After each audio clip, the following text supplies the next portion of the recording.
¿Cómo sobrevivir el instituto siendo inmigrante mora? Os voy a contar cómo lo viví yo. Llegué a España a los 12 años. En aquel momento pensaba que era un país tolerante, súper open mind, súper cool, pero no me ciela. Lo primero que me preguntó un compañero de clase fue: ¿en el Corán viene la receta de las bombas?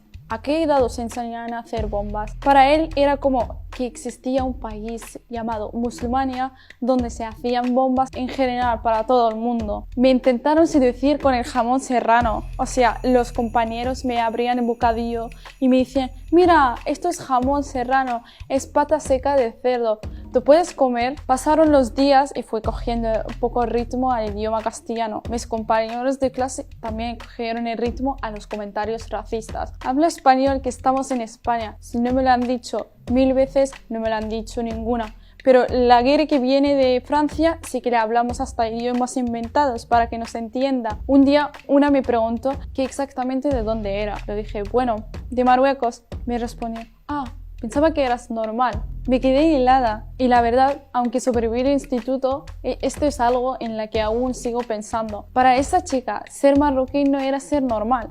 Bueno, como supongo que ahora va a empezar a dejar comentarios diciendo: vete a llorar a tu país y cosas así. Mirad, ya tengo la maleta preparada. Voy a llorar en nada, vuelvo en un rato, que si no, no llega tiempo para cobrar la paga del gobierno. Adiós, disfrutad de vuestro jamón serrano.